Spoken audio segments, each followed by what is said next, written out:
Hey everybody, this is another episode of Nerds Drink Whiskey. This week we're reviewing something new here. We're reviewing our Filibuster Duel Cask, straight bourbon whiskey. So let's get to it, guys. Alright, no filibusters, getting back to the bill. Absolutely.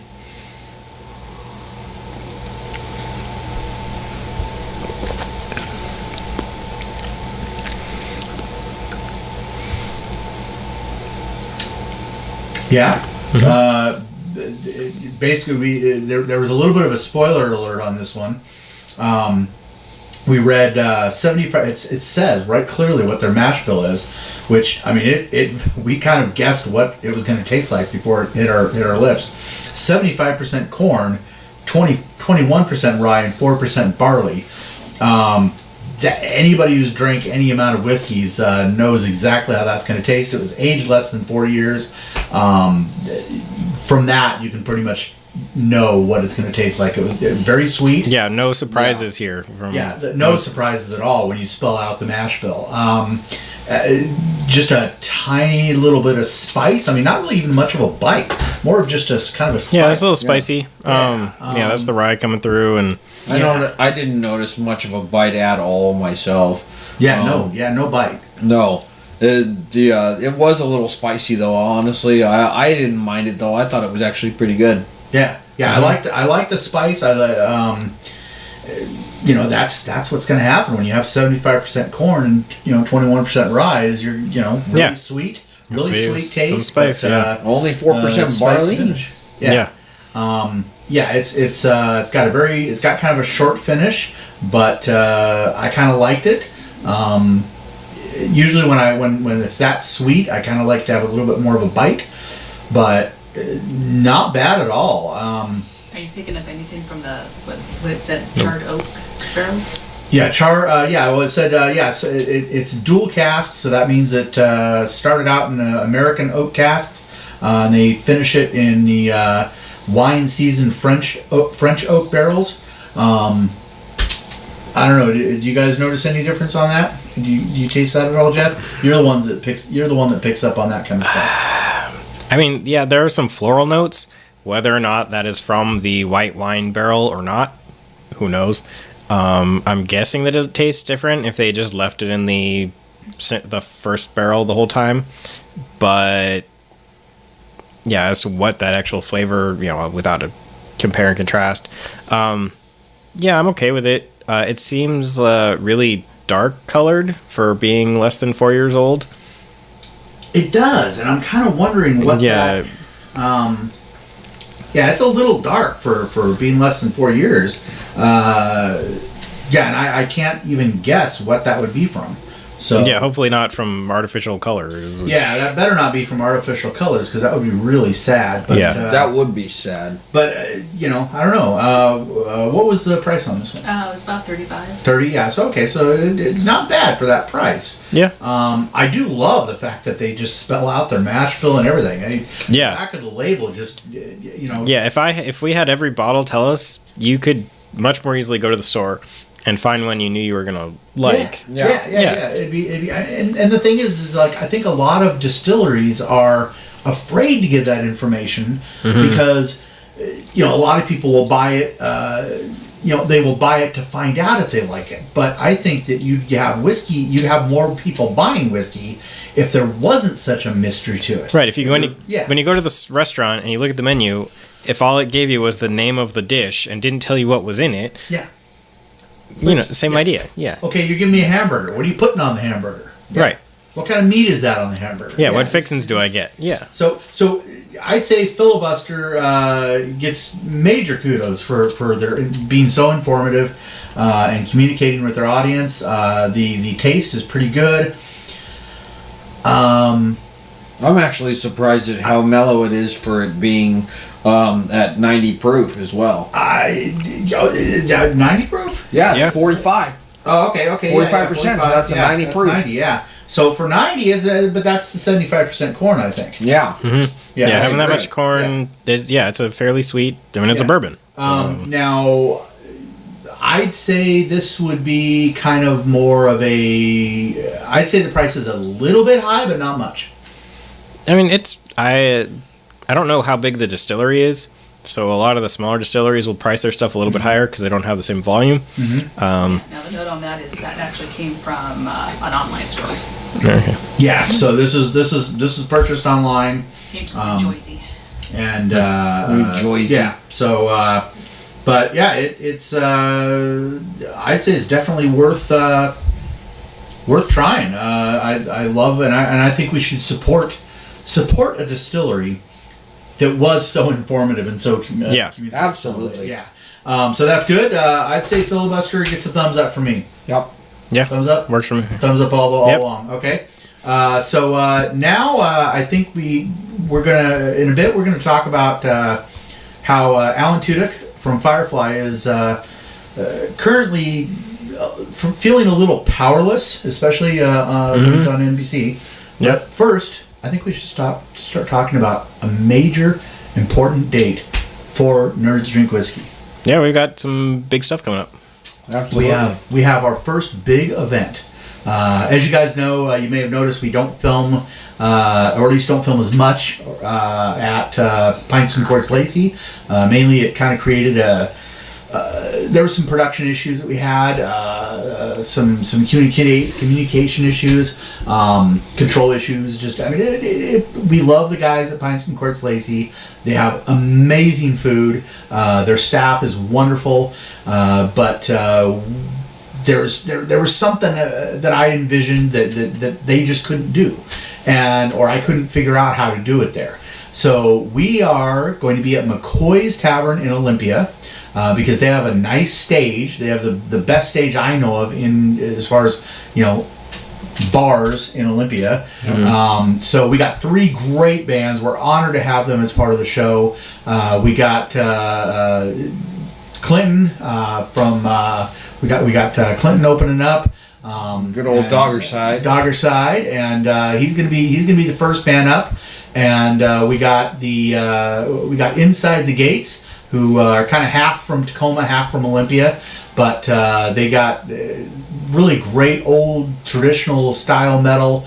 And then playing last, closing it out right off of their tour with Metal Church. They're going on tour with Metal Church. They're hitting the road. And then they're going to play for us. We got Sin Circus. So it's a bunch of young guys, younger than all of us, and they're going to be kind of ending the night with a nice punch of some good solid hard rock, and we'll play just a little clip of each of those bands and see what you guys think. But March 25th. Go and please sign up to the event. We got a lot more announcements, and so that you can keep up on the announcements that we're going to make about that event. Please sign up to the event, spread the word, share it on your page, because if we can make this event a big enough success, we have got some things. We've been talking to people behind the scenes, some guests that we currently can't afford to bring down, but really are interested in being part of one of our events. So we got to make this an amazing success. We got to pack the living heck out of McCoy's, so that we can do this again and each time do it a little bit bigger. So March 25th, we will see you down at McCoy's in Olympia, Washington. Now, Alan Tudyk, he's feeling a little powerless. Yeah, I'd say so. I mean, Just a little bit. Yeah. On NBC specifically. Yeah. Now, by the time this airs, they're going to be about halfway through the season. 4 episodes. Yeah, 5, We just watched right before we recorded this. I made them watch it. I've already seen it, but the pilot for Powerless on NBC, and I don't know. I saw you guys chuckling a little bit. I gotta say, I love the show. I think it. For Alan Tudyk to have a more prominent role in a show, I think that this is the perfect vehicle for him. My only thought is, and this is a joke that a running gag that me and my wife have had is usually because we're a little off the beaten path, if we really like the show, it's usually the curse of death. So what do you guys think? I mean, it's not on Fox, but it is on a major network. But what do you guys think? Number one, do you like it? And number two, do you think it'll succeed? Because those are completely different questions. Number one, I think I was kind of impressed with it. I thought that it was humorous, it was funny, it was and it still had that DC feel to it. So I was kind of happy with it, and I don't know if it's going to succeed, but I certainly hope so, because that was just it was just plain funny as hell.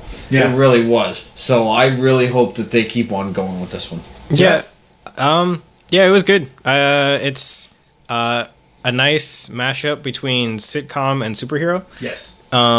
Which is not a combination we've had go well in the past. There's been other ones. Oh, has there? I can't even think of it. I'm trying to remember. That's how bad they failed. I can't think of. There was one where a family got superpowers, and they crash landed in a lake and got superpowers, and that lasted a season. And we mentioned the Tick, and I gotta say, in defense of the Tick, my favorite superhero ever. The people that did the live action on that both of the live actions, I think they just horribly dropped the ball and they suck. The Tick is still great. Read the comic. I don't disagree with you, but still, all I'm saying is at least the show failed.